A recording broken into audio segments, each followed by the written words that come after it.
Welcome to the Hannibal TV. I am your Great North Wrestling 3-time and current Canadian champion, Jeremy Prophet, joined by one of my mentors, someone I look up to so very much, the one, the only, Cold Scorpio. Wait, back up. You 3-time? 1 time, 2 times, 3-time champion. 3-time. Y'all didn't hear that. 3-time champion. Sounds like the 3-time TV champion in ECW, Cold Scorpio. Damn, this kid remind me of myself. Yeah, damn, it could be my son. Yeah, we got a lot in common. I've been trying to pitch that whole father-son tag team. You know, anyone out there, if you're interested, Europe, England, Japan. You know, we'd love to go back to. You'd love to go back to Japan. I'd love to go back to Japan. And I got some new talent to bring with me. Somebody who can flip, somebody who can fly, somebody who can kick ass the same way I can. I got some pretty mean dance moves too. What? Yeah, I didn't know you got it like that. Oh, we didn't have a dance off that time. We were on the same team because we have been in the ring together. Right. We have teamed. We have experience, and this is not turned into an infomercial for us. Although, if any of you are looking to book one hell of a tag team, I think this would be a great opportunity. But we have been on the same side, and there was a little bit of a dance off in that match. That was you and Velvet Jones that kind of went at it. But had I gotten in there and busted a move, definitely, I think you would have stole the show. Well, you know, we would have been on the winning side. Not to say you didn't. I think it was kind of a stalemate. But I have won a dance off or two in my day. All that to say, you know, we've had the opportunity to cross paths many a time. We've been in the ring a couple of occasions. Still never got that one-on-one. But I think we could do a lot of damage as a team, especially overseas. You know, even in China. I know they got the coronavirus right now. I ain't scared of that. I ain't scared. You scared? I ain't scared. I ain't scared. A lot of opportunities there in China. But here we're going to talk a little bit about you and your career, everything you've been through. Before we do that, just got to get some bills paid here. Got to give some shout outs to my sponsors, to La Fourchette Remplie. These guys do meal prep. I've been using them for the past 4 years. They make everything for me. It's why I'm looking this good. La Fourchette. I was wondering why you look so damn good. Yeah. Now, who's this that's doing this for you? They're called La Fourchette Remplie. They make the food for me. Everything that I eat comes from these guys. They make it. They ship it to me on Sunday, and that is all I eat. So when you get your meals on Sunday, do you got enough for 1, 2, 3, 4, 5, 6, 7 days? Oh, yeah. Or do you got enough for like 2 days, 3 days? No, Are you talking 3 meals a day, or are you talking, talk to me? I'm eating 5 meals a day. And wait a minute, they provide you 5 meals a day through the mail? Through the mail. They deliver it right to my door. Damn. 5 days, they got everything. They got beef, they got chicken, they got salmon, they got bison, they got horse meat, they got but if you want it, they got it. They got it. La Fourchette Remplie, you can check them out online. If you are in Quebec, they deliver all over the province. You've been a resident of Quebec for a while, so maybe I can hook you up once we're done here.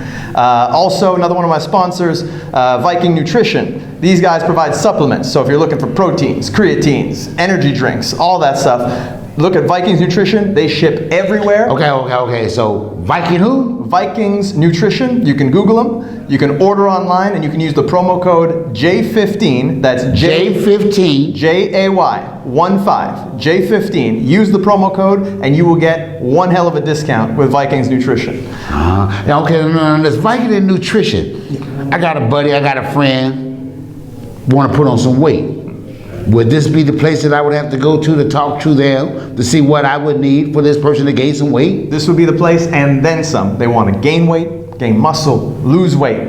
They want to, you know, have something to give them more energy, maybe to play with their kids, whatever it may be. Vikings Nutrition can hook them up. They have a huge inventory. They ship everywhere, and if you use the promo code JAY15 J15, you will get one heck of a discount. You can say Jeremy Prophet sent you. All right, Jeremy. He gonna send me to y'all. Now I need to know, what do they got for somebody like me who's been kicking ass for 40 years in this business? I done hit the 54 mark and I'm still trying to keep it going. Can these people do something for me? They can take you above and beyond your natural limits. You, as I was saying on commentary when you were having that match a little bit earlier, are a freak of nature. You're in there with some freaks of nature, with Haku, the Barbarian, the Blood Hunter. Wow. You're a freak of nature yourself because the feats of athleticism you're able to pull off at your age. How old are you now? 54. Okay, so you're on the right side of 50. Stuff this man can do, coming off the top rope with all kinds of creative things, moonsaults, leg drops, moonsault, leg drops, 450 splashes. You know, I hope, I want to grow up to be you, and I hope I'm half as good looking at the time. But, well, you might be better looking than me, but I ain't gonna say that out loud, because I don't want nobody to hear that shit, because I don't want your head to get big, because you got all the good looks, and you got muscles, and you got abs, and you got all that good stuff. I don't know if that's coming from your people that you're getting your food from. I don't know if that's coming from your people that you're getting your protein from. Or if I don't know if that's coming from the hard work that you spend putting in the gym, brother. Which one is it? Hey, I take this very seriously. That's all it comes down to. Wait. So you, unlike everybody else, you just ain't out here for a weekend warrior? You take this shit seriously as in you want to make a living off this shit. Absolutely. I mean, to anyone who's listened, we have over 100,000 viewers. They've seen me on here. They know that I take wrestling seriously. I'm in the gym every day. I'm eating clean. I'm doing all the things I know your ass is in the gym. You try to get me to go with your gym. You wanted me to go work out before the show, after a 4-hour, 5-hour ride. That scared the shit out of me. But now I see the difference that it makes when you do that. Yeah, I mean, my day is not done if I'm not in the gym. Showtime is showtime, but before the show, there's a lot that goes into it. There's a lot of getting ready, looking the part, feeling good. So I'm always in the gym before there, and I'm not, trying to tell these people things that they can't apply. Is that why you look like a wrestler? Because you spend time to look like a wrestler and not one of these wannabes? Now you're kind of flipping the script on me, because usually I ask the questions, but a big part of me being me is the fact that I never wanted to be content with one thing. You see a lot of guys on the independent scene, they're good at one thing, and that opens doors for them. Don't get me wrong. You got a lot of great acrobats out there, men like yourself and I. You got a lot of great talkers. You got a lot of guys with great bodies. You got a lot of guys with an outstanding attribute.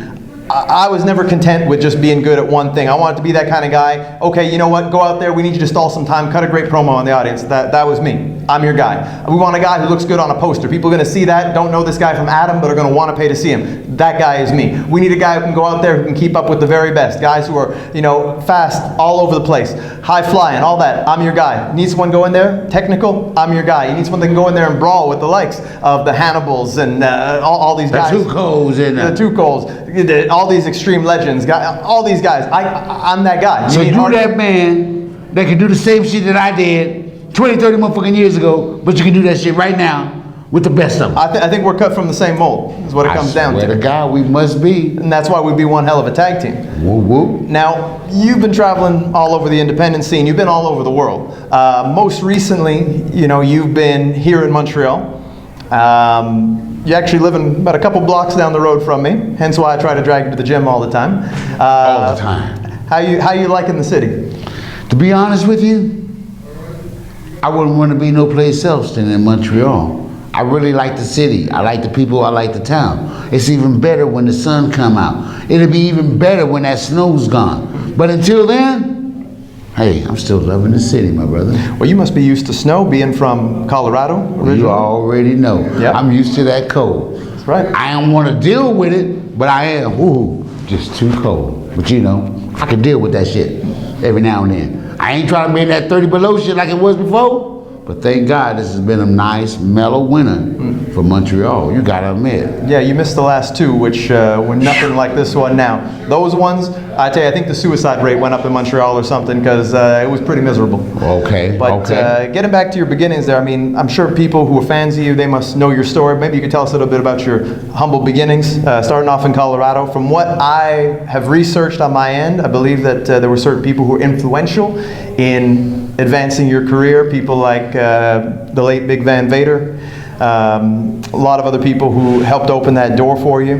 What was your path like to getting into professional wrestling? My path to getting into professional wrestling was growing up in Denver, having the opportunity to see AWA Vader come through town, knowing that Vader was a big boulder buff person, that he was a big champion in AWA and around the world, that he was over in Japan, that he was over in Europe. And for me to be a backyard trainer who taught myself how to wrestle, a buddy of mine, Jeff Goldblum, used to call himself Jeff Star. He used to always tell me, I said, why you calling yourself Jeff Star? He said, there's many stars in the sky, but there's only one Jeff Star. I kind of thought that was kind of catchy. He kept telling me he was a wrestler. Well, you know me, shit, you got to prove to me that you're a damn wrestler. You can tell me any goddamn thing. I need to hear about show and tell. So I got drunk enough, high enough one day, went down to go watch it, to the backyard. He got in the ring. Said, damn, it's a real wrestling ring. Got in there, got to bouncing around. I said, let me see. I got up in there. Man, this felt like a trampoline. Did a backflip, cut a front flip. I said, man, this is what I want to do. And what year was that, roughly? That was roughly around 83, 84 that I started to train. Now there weren't many guys doing front flips and back flips at that time. I'll tell you this much. I wasn't even alive in 84. But I'm a bit of a wrestling historian myself. And there wasn't many people doing that. What inspired you to incorporate the high flying? The high flying just naturally came. Being how my natural ability to be able to jump on a trampoline, did a little gymnastics at the Globeville Recreational Center where I grew up at. Used to spend a lot of time at the rec center, so I was good on the trampoline and tumbling and stuff like that. And when I got in the ring, it was just somehow I just was able to incorporate all the acrobatic and the flips into my style of wrestling after I taught myself. After I taught myself and had the opportunity to go to Japan and learn what real wrestling was about, that's when I really finally got the love. It was either make it or break it when I had an opportunity to go to Japan. And from there, my career took off. How soon after did you end up going to Japan? We're in 84? It was, say, 84. It was closer to the end of 85, 86 before I had an opportunity to go over to Japan. Brady was talking about it, made a videotape of me, sent it over to Japan, had his buddy doctored all up, made me look good. Said that he'll try to get me in over at the dojo. Waited about a year, and here and there, didn't hear nothing. About a year and a half later, he called me up and said, hey, would you be honored to go to Japan and train? Would you be willing? I looked at him and said, yeah, I would be honored if they would let me go to Japan and train. And then he said, they're gonna pay you? So wait a minute, I can go to a wrestling school overseas in Japan where the best wrestlers in the world come from, and they're gonna pay me to train? Yes, I'm gonna do that. At that time, the wife was pregnant. I said, hey, this is either chance to make or break it. So brother, sometimes in life, you got to know when to jump on them opportunities, and that was my opportunity to jump and run. So I jumped on an airplane, flew my ass over to Japan, got my butt kicked for 4, 5, 6, 7 months, and now look where I'm at. And were you the only American over in Japan, or were there any others over there? At that given point in time, believe it or not, Chris Benoit had just graduated out of dojo. He was real popular over there. There was a few guys that had came through the dojo and was able to graduate and pass and get through. That when I was able to go through there, Chris ended up staying 2 weeks in Japan to teach me what kind of an ass kicking I had coming. I had no ideas about the squats, the push-ups, and the amateur style wrestling and the grappling, and I had no idea. I was a Golden Glove boxer. I knew about boxing. I grew up in the projects. I knew about kicking ass, staying alive, and being survived. That's what I knew. When I went to Japan, I swear to God that Japanese people were some of the smallest motherfuckers in the world. And when I went over to Japan, I was the smallest one in the damn dojo. I said, damn, what am I gonna do now? I said, that's all right. I know how to fight. If I got to, I'll knock these motherfuckers out. But they never told me I was gonna be having my arm and legs touch places it ain't never touched. I must have cried like a bitch for about the first 3 weeks before I realized all you gotta do is tap out before they break it off. So, seeing what you went through in your training, looking at this current generation of wrestlers, which does include myself, does it maybe rub you the wrong way? And I don't want to put words in your mouth, but seeing how easy people have it nowadays when it comes to wrestling. Nowadays, it ain't like it was back in the day. If you was not doing 120 days a year, you was not considered a professional wrestler. You couldn't even call yourself a professional wrestler back in the day if you wasn't doing 120 shows a year. Which that breaks down to roughly roughly about 10 shows a month. Give or take. Give or take, yeah. You know what I'm saying? So you gotta figure most kids that's a weekend warrior, one show on the weekend, but you've been doing this for 2 or 3 years, and now all of a sudden you wanna call yourself a professional wrestler. I don't think you really put your dues in. You ain't had to carry the ring. You ain't had to take the ring up and down for $20, $15 a motherfucking night, not having enough to get a meal to eat, but you was learning. You ain't never had to carry a wrestler's bag, do his laundry. 1, 2, 3 o'clock in the damn morning and be on the bus by 10, but you didn't get done with laundry until 6. That's what's about putting your dues in. The kids nowadays, unlike yourself, who takes this shit seriously, they get a lot of shit handed to them. Everybody want to wear kick pads. Everybody want to look like they want, like everybody else. Everybody looks the goddamn same. Everybody wearing kick pads. Half the people that wear kick pads don't even kick. Why the hell you wearing kick pads when you don't even kick? Now you just look like everybody else and you ain't got nothing to stand out. So people wonder why does the prophet stand out? Because he don't look like everybody else. You give 110% when you step in the ring.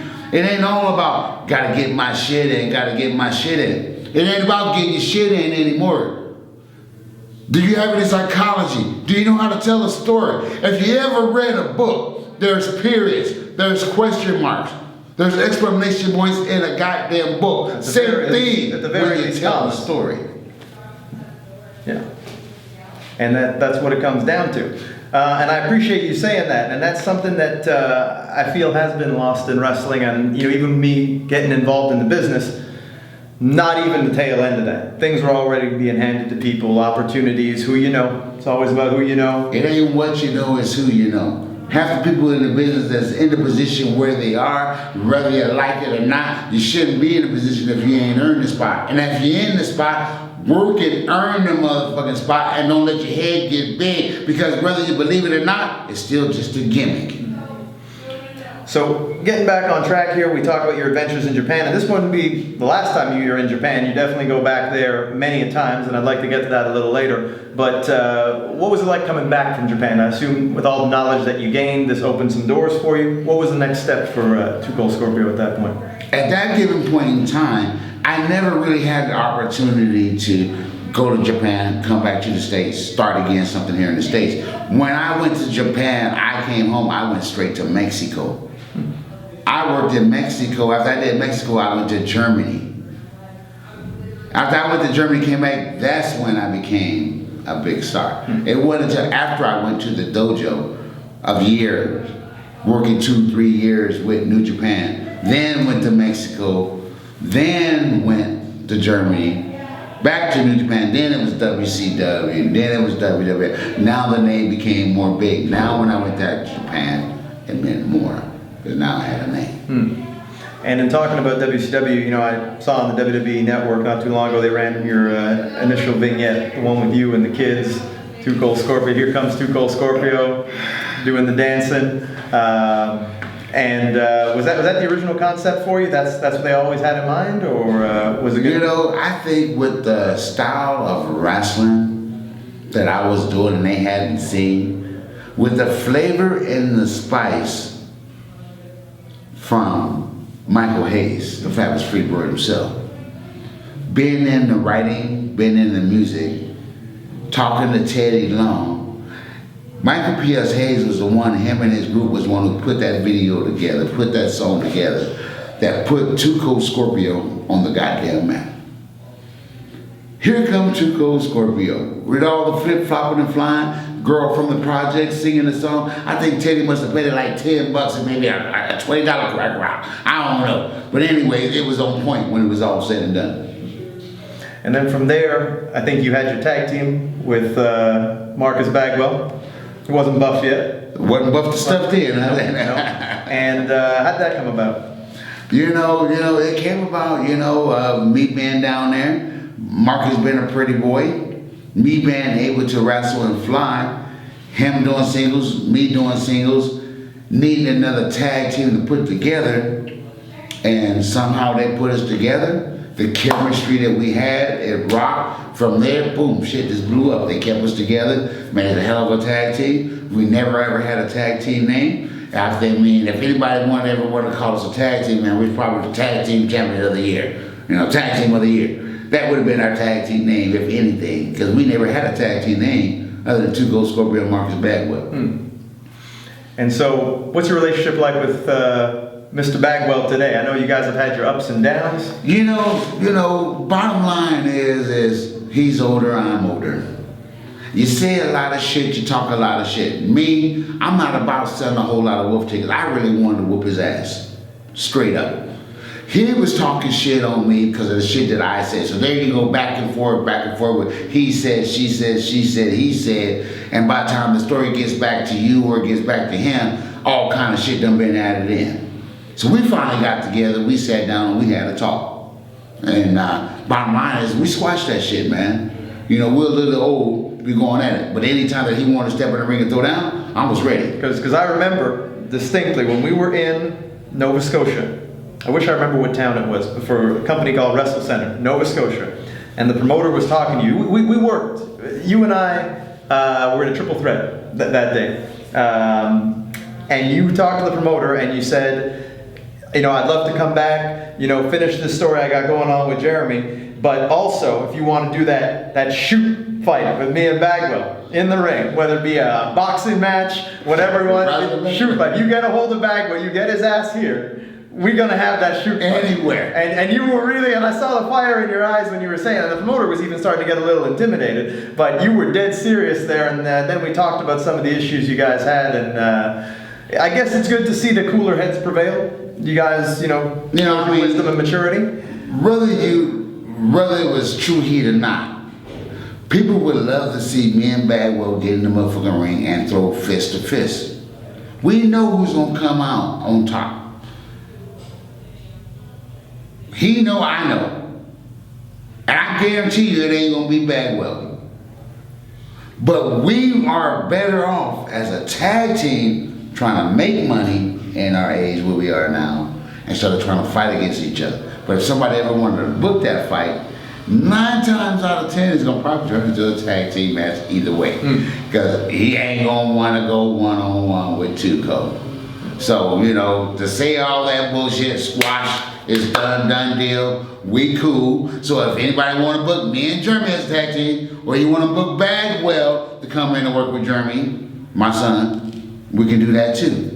Either way y'all wanna do it, we can do a threesome, we can do a twosome, we can do what y'all wanna do, we can make some money if y'all wanna get paid. If y'all wanna see them, y'all wanna see us, y'all just gotta let Jeremy know. I feel like the comment section on this video is gonna have a field day with that line, but yeah, I get where you're coming from. Field day! And there's some money to be made there, definitely. Now, would Bagwell be at the top of your hit list, or would it maybe be you know, someone else right now? I know you've had some friction with different people in the past, even in ECW, which we haven't covered. People say I had a lot of friction with a lot of people. I've never really had no friction with a whole lot of people. I just spoke my motherfucking mind. I just said what I had to say, done deal. Like it, hate it, or don't. Now, if you ask me if I ever said some bullshit, did Scorpio say this? 9 times out of 10, I probably said some shit. I know me. And I know my ass out. I'm gonna tell you whatever the fuck is in my mind. Because first of all, I'm gonna tell you straight like it is. I got no time to lie to you. I smoke entirely too much motherfucking weed to remember what lie I told you. And there's just so much more for me to remember the truth when I tell you the truth is what it is. It is. I agree. And in your time in WCW, one of the things you had the opportunity to be a part of, and I think this segues really well from what we were just talking about, but you had the opportunity to go over to North Korea. And that's recently been posted online. I'd love to do a follow-up to this, maybe get our reactions actually watching your performance from the North Korea event. I think that would be something people might be interested in seeing. But the footage is out there. You're one of the few Americans that have had the opportunity to go to North Korea to see their culture, and you know, I've heard you tell the story a couple of times, but I'm sure they'd love to hear what your experience was like getting to be a part of such a monumental event. Well, you know, I tell you what, y'all want to hear that story, y'all gonna have to catch me on the next one, because right now on this GNW, y'all ain't gonna get it. What y'all got right now is enough for y'all. Drink it, let it soak in. Think about it. Call me, call Jeremy if you're trying to book one hell of a tag team against anybody in the world. I guess it's going to be continued, but I thank you all for tuning in. This has been Jeremy Prophet for the Hannibal TV, joined by the one and only Cold Scorpio. And I guess part 2 will be coming your way sometime in the very near future. Coming soon, coming soon. Tune in. My boy Jeremy about ready to rock your world. And Tuco, I'm gone. Thank you for watching the Hannibal TV. Please like this video if you enjoyed it and click the subscribe button to not miss any of our latest shoot interviews, match videos, or news updates. Support us on patreon.com for $1.99 a month to watch our full shoot interviews ad-free and help our channel grow. Follow us on Twitter at the Hannibal TV for instant updates.